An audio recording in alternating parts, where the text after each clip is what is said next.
லக்ஷ்மி தேவிக்கு விநாயகனை பார்த்தப்பெல்லாம் ஒரு ஆசை வரும்.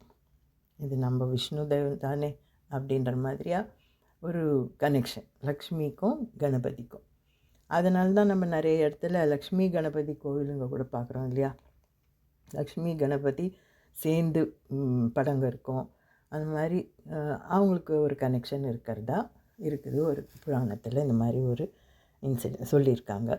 ஸோ இந்த மாதிரி ஆக்சுவலாக இதெல்லாம் நம்ம அப்படி இது பண்ணி அது எப்படி விஷ்ணு வந்து பார்வதிக்கு பிறந்தா அது என்ன, அப்புறம் என்ன ரிலேஷன்ஷிப்பு, இப்படியெல்லாம் யோசிக்கக்கூடாது. எல்லாமே எல்லா தெய்வமும் ஒன்று தான். ஆனால் அந்தந்த நேரத்துக்கு இந்த தடங்களை போகிறதுக்கு ஒரு உருவம் வேணும். அதை கொடுத்தது விஷ்ணு அப்படின்ற மாதிரி விஷ்ணுவே தான் கணபதி அப்படின்னு சொல்கிறது இங்கே. ஸோ அந்த மாதிரியாக இப்போது அதனால் லக்ஷ்மி தேவிக்கு கணபதி மேலே ஒரு ஆசை அப்படின்னு தான். இல்லை அது அவரை பார்த்தப்பெல்லாம், அந்த கணபதி உருவத்தை பார்த்தப்பெல்லாம் லக்ஷ்மி தேவிக்கு ஆனந்தம் வருமா. அந்த மாதிரி நமஸ்தே அது இந்திரானந்த கந்தளம்னா லக்ஷ்மி தேவிக்கு ஆனந்தத்தை கொடுப்பவனான விநாயகன் அப்படின்னு தான் இந்த ஸ்லோகத்தில் சொல்லியிருக்காங்க. ஸோ இதை முதல் வைக்கிறாரு சங்கரர். அதுக்கப்புறம்தான் லக்ஷ்மி ஸ்தோத்திரம் ஆரம்பிக்கிறார். அது வந்து இப்போது முதல் ஸ்லோகம் பார்க்கலாம். அதில் அங்கம் ஹரேஹே புலகபூஷணமாஸ்ரயந்தி பிருங்காங்கனேவ முகுலாபரணம் தமாலம் அங்கீகிருதாகில விபூதிரபாங்கலீலா மாங்கல்யதாஸ்து மம மங்கள தேவதாயாः. இதுக்கு என்ன அர்த்தம்னு பார்க்குறோம். இப்போது முதல் லைனில் அங்கம் ஹரேஹே, ஹரினுடைய அங்கம், அதாவது ஹரின்னு விஷ்ணு. ஆரம்பமே விஷ்ணுவை வச்சு தான் ஆரம்பிக்கிறாங்க. லக்ஷ்மி ஸ்தோத்திரம்தான், ஆனால் விஷ்ணுவை நினச்சி தான் ஆரம்பிக்கிறாரு. விஷ்ணுனுடைய அங்கம், ஹரினுடைய அங்கம், அந்த உடம்பு புலகபூஷணம் ஆஸ்ரயந்தி அம்மா அந்த உடம்புலையே இருக்கிறாங்க. யார்? இங்கே லக்ஷ்மி தேவி எப்போவுமே ஹரினுடைய உடம்புலையே இருக்கிறாங்க. அதாவது மார்பிலே ஸ்ரீதேவி இருக்கிறதா சொல்லுவோம் இல்லையா. சில படங்களில் நம்ம பார்க்கும்போது பாதத்துக்கிட்ட உட்காந்துன்னு அப்படி பாதங்களை அமைக்கிற மாதிரி உட்காந்துருக்காங்க, கால் மாட்டில் எல்லாம் பார்க்குறோம். ஆனால் அங்கத்திலேயே இருக்கிறாங்க கூடவே. ஏன்னா அந்த மார்பில் இருக்கிற ஸ்ரீவத்சம் அந்த மச்சத்துலேயே லக்ஷ்மி தேவியை அங்கே தான் உட்கார வச்சுருக்கார் சுவாமி. அதனால் அவங்க உடம்புலேயே இருக்கிற தேவியே அந்த பூஷணமாக இருக்கிற அவருடைய உடம்பில் இருக்கிறவளே புலகபூஷணம். புலக்கான்னா என்னன்னா, இங்கே ஒரு உடம்பெல்லாம் புல்லரிக்குது அப்படின்னு சொல்லுவோம்ல. அதாவது ஏதோ ஒரு ஆனந்தத்தில் ஜாய்ஃபுல்லாக இருக்கும்போது கூஸ் பம்ப்ஸ் வரும் உடம்பெல்லாம், அது புலக்கம். ஸோ ஹரினுடைய அங்கத்திலே இருந்துன்னே அவருக்கு புலக்கங்க கொடுக்குற, அதாவது புல்லரிக்க வைக்கிற அப்படின்றது தான் அந்த முதல் லைன். அவர் அப்படி கூடவே இருந்துன்னு அந்த ஒரு தாட்டிலேயே அவருக்கு உடம்பெல்லாம் கூஸ் பம்ப்ஸ் வர்ற மாதிரி ஆகிடுமா, புல்லரிச்சு போயிடும் உடம்பு அப்படின்ற மாதிரி அந்த முதல் லைனில் சொல்கிறார். இப்போ லக்ஷ்மி தேவியினுடைய வந்து அவங்கள ஆனந்தப்படுத்தி அவங்கள தன் பக்கம் திருப்பி இந்த கோரிக்கை வைக்கணும். இப்போ இந்த அம்மாவுக்கு எல்லாருக்கும், உன்னை வேண்டிக்கிறவங்க எல்லாருக்கும் நீ ஐஸ்வர்யம் கொடு அப்படின்னு கேட்க போகிறாரு. அந்த கேட்குறதுக்கு முதல்ல அவங்கள நீ எப்படி பண்ணுவ, நீ ஹரிக்கே உலகங்களை கொடுக்குறவள், அதாவது கூஸ் பம்ஸை கொடுக்குறவள், அப்படியே ஆனந்தத்தை கொடுக்குறவள், அங்கே அவருடைய உடம்புலையே இருக்கிற அவருக்கு எப்போவுமே ஆனந்தம் கொடுக்குற அப்படின்னு அந்த ஃபர்ஸ்ட் லைனில் சொல்லிவிட்டு, பிருங்காங்கனேவ முகுலாபரணம் தமாலம்ன்றது ஒரு ட்ரீ, ஒரு மரத்தினுடைய பேர். தமால விருட்சம் அப்படின்னு ஒரு பெரிய மரம்ன்ற மாதிரி அது வைல்டாக வளர்றது. அந்த தமால விருட்சத்துக்கு இது நிறைய அதில் வந்து மொக்கு விட்டு இருக்கும். அது ஒரு பூ ஃப்ளவரிங் ட்ரீ தான் அது. அது மொக்கு விட்டு ஒரு ஹாஃப் ஓப்பனான பட்ஸ் இருக்கிற மாதிரியே ஒரு இது சொல்கிறாரு இங்கே. அதாவது அதை வந்து கம்பேர் பண்ணுறார். அவருடைய உடம்பு எப்படி இருக்குதான், யார், ஹரியினுடைய உடம்பு. இப்போ ஹரியினுடைய உடம்பு படுத்திருக்கிறாரு இல்லையா அந்த ஆதிசேஷன் மேலே, ஒரு மரம் மாதிரி படுத்திருக்கிறாருன்னா அவ்வளோ பெரிய ஃபிகர் அவர். ஒரு மரம் இருக்கிற மாதிரி அங்கே இருக்கிறாரு. அது என்ன தமால விருட்சம்னு ஏன் சொன்னாங்கன்னா, அது வந்து அதனுடைய லீவ்ஸ் எல்லாம் டார்க் க்ரீனாக இருக்கிறதுனால கருப்பாக தெரியும். சாதாரணமாக தூரந்து பார்த்தா அந்த மரமே கருப்பாக தெரியுமா. அந்த இலைங்கள்லாம் அவ்வளோ டார்க் க்ரீனு. ஸோ அது ஆல்மோஸ்ட் கருப்பாகவே இருக்கும். எப்போவுமே சட்டுன்னு பார்த்தா அவ்வளோ பெரிய விருட்சம் நிற்கும், ஆனால் பிளாக்காக தெரியும், கருப்பாக. அந்த மாதிரி கருத்த உடம்பு தானே ஹரிது, விஷ்ணுது. அப்படி ஒரு கருத்த உடம்புல படுத்துன்னு இருக்கிறாருன்னா ஒரு மரம், தமால விருட்சம் மாதிரி அதுக்கு கம்பேர் பண்ணியிருக்காருங்க. அந்த மாதிரி இருக்கிற அங்கத்தில் அந்த விருட்சத்தில் அந்த மரத்துக்கு கருப்பாக தெரியும், உடம்பெல்லாம் கருப்பாக தான் இருக்கும். ஆனால் அங்கங்கே பூ பூக்கிறது, பட்ஸு நல்லா வேறு கலர், ஒரு லைட்டாக பிங்கிஷாக ஏதோ சின்ன சின்ன மொட்டுங்க வரும்போது அந்த அங்கங்கே நிறைய இருக்கும் அந்த மரத்தில். அந்த பட்டாக இருக்கும்போதே, சும்மா கொஞ்சமாக ஓப்பன் ஆகுதுன்னும் போதே அதை சுற்றி பீஸ் வந்துடும், நிறைய வண்டுங்க. அந்த மாதிரி வண்டுங்க வந்துட்டு அந்த மொட்டுங்க மேலெல்லாம் வந்து ஜின்னு சொல்லின்னு சுற்றிக்கின்னு இருக்கும். ஸோ அந்த மாதிரி அந்த மரமும் மரத்தில் இருக்கிற அந்த இலைங்களால் அந்த மரம் கருப்பாக தெரியறதும், அதுக்கப்புறம் அதில் இருக்கிற சின்ன மொட்டுங்களும் அந்த பட்டுங்க ஹாஃப் ஓப்பன் பட்ஸ் இருந்தோம், அதை சுற்றி ஹம்மிங் பீஸ் வரும். இதை சொல்லி இதெல்லாம் எக்ஸ்பிளைன் பண்ணி கம்பேர் பண்ணுறார். அந்த மாதிரி அவர் மேலே இப்போ அந்த பீஸ் எல்லாம் வந்து அங்கங்கே உடம்பு மேலே அந்த பட்ஸ் மேலே உட்காந்துக்குச்சு. அந்த உட்காந்தப்போ அந்த உடம்பு மேலே என்ன தெரியுது, சின்னதாக அப்படி ஒரு குறுப்புங்க மாதிரி தெரியுது. அதுதான் கூஸ் பம்ப்ஸ்ன்றார். அந்த மாதிரி அவருக்கு ஒரு கூஸ் பம்ப்ஸ் ஏற்படுத்துகிற, அப்படி ஒரு தூரத்துலேருந்து பார்த்தா ஒரு மரத்தில் எப்படி சின்ன புள்ளியாக பீஸ் வந்து உட்காந்துக்கின்னு இருந்தால் எப்படி இருக்குமோ, அந்த மாதிரி அவர் உடம்பெல்லாம் இப்போ அப்படி கூஸ் பம்ப்ஸ் தெரியுது. அதை சொல்லியிருக்காங்க 2வது லைனில். பிருங்காங்கனேவ முகுலாபரணம் தமாலம். அந்த தமால விருட்சத்துக்கு சுற்றி வந்த அந்த பீஸ் எல்லாம், ஹம்மிங் பீஸ், வண்டுங்க வந்து உட்காந்தா எப்படி அங்கங்கே உட்காந்துட்டு இருந்தால் நமக்கு தூரந்து பார்த்தா என்ன சின்ன புண்ணு மாதிரி தெரியுதுன்னு பார்ப்போம்ல, அந்த மாதிரி தான் கூஸ் பம்ப்ஸ் ஏற்படுத்தியிருக்க. அது 2வது லைனில் சொல்லியிருக்காரு. அங்கீகிருதாக்கில விபூதி ரபாங்கலீலா. இது வந்து அது முதல் 2 லைனு ஹரி விஷ்ணு பகவானுடைய உடம்பை பற்றி சொல்லிட்டார். படுத்திருக்கிறாரு ஒரு தமால விருட்சம் போல் கருத்த உடம்போட, அதை சொல்லிட்டார் இல்லையா. அந்த அங்கம் புலகிஞ்சி, அதாவது நல்ல ஒரு புல்லரிச்சு போய் அந்த கூஸ் பம்ப்ஸ் எல்லாம் தெரியுது, அதை பார்த்துட்டோம். இப்போ 3வது லைனில் அங்கீகிருதா அகில விபூதிர பாங்கலீலா. அதாவது உன்னுடைய உடம்பில், லக்ஷ்மி தேவியினுடைய உடம்பில் it is full of all auspiciousness. எல்லாம் உன் உடம்பில் இருக்கிற அத்தனையோ ஐஸ்வர்யம். அந்த மாதிரி ஐஸ்வர்யத்தையே உடம்பாக கொண்டு இருக்கிற அப்படின்ற அர்த்தம். எல்லா நல்ல குணங்கள் மட்டும் இல்லை, எல்லா நல்லதும் உங்ககிட்ட உடம்பில் இருக்குது. லக்ஷ்மி கொட்டுற அந்த தனம், தானியம், ஐஸ்வர்யம் எல்லாமே அவங்களுக்கு பாடியில் இருக்குதுன்னா she is the embodiment of அந்த மாதிரி ஐஸ்வர்யம், ட்ரெஷர் அப்படின்னு அர்த்தம். ஸோ அந்த மாதிரி உலகத்தில் நமக்கு என்னென்ன நல்லது தேவையோ, ஆப்புலன்ஸ் எது இருக்குதோ அது எல்லாத்துக்கும் எம்பாடிமெண்ட்டாக இருக்கிற. ஸோ உன் உடம்புலேயே மொத்த ஐஸ்வர்யமும் இருக்குது.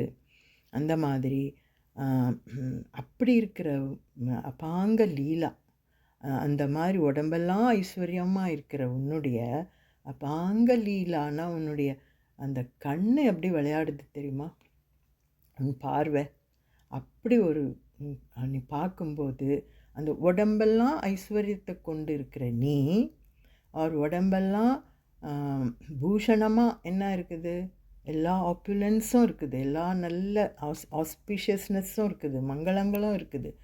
அந்த மாதிரி உடம்பை கொண்டு இருக்கிற உன்னுடைய அப்பாங்க லீலா விளையாட்டு கண்ணுங்க, அந்த விளையாட்டு கண்ணுங்கன்னா துரு துருன்னு இப்படியும் அப்படியும் பார்க்குற கண்ணுங்க, அதை கொண்டவளே மாங்கல்யதாஸ்து மம மங்கள தேவதாயா. லாஸ்ட் லைனில் அந்த கண்ணுங்களால் நீ நீ அந்த அன்பை பொழிகிற பாரு, ஐஸ்வர்யத்தை பொழிகிற பாரு. அந்த கண்ணுங்க பட்டா நீ முழு கண்ணையும் இப்போ ஓட்டி விளையாடுற. எங்கே விளையாடுறேன்னா ஹரி உடம்பு மேலே விளையாடுற. ஹரி உடம்பையே பார்த்துன்னு இருக்க. அந்த மாதிரி அவருடைய அழகை பார்த்து ரசிச்சுக்கின்னு அப்படியே உட்காந்துருக்கிற. அந்த கண்ணுங்க அவரையே மொய்க்குதான், வண்டு மொய்க்கிற மாதிரி அம்மானுடைய பார்வை போய் அங்கே மொய்க்குது, அங்கேயே சுற்றுது. அந்த முழு கண்ணையும் உருட்டி உருட்டி நீ இப்படி சுழட்டி சுழட்டி அவரையே பார்த்துன்னு இருக்கிறியே, அந்த பார்வையை மமமங்கள தேவதா, மமானா எங்கள் மேலே கொஞ்சம் திருப்புமா அந்த பார்வையை. அது கூட முழுக்க வேண்டாம், நீ ஹரியை பார்த்துக்கோ, லைட்டாக கொஞ்சமாக ஓர கண்ணால் எங்களை பாரு அப்படின்னு கேட்குறாரு. ஸோ மாங்கல்ய தாஸ்து மமம், அந்த நீ அவரையே பார்த்துன்னு இருக்கிறியே, முழு கண்ணையும் வச்சு விளையாடின்னு.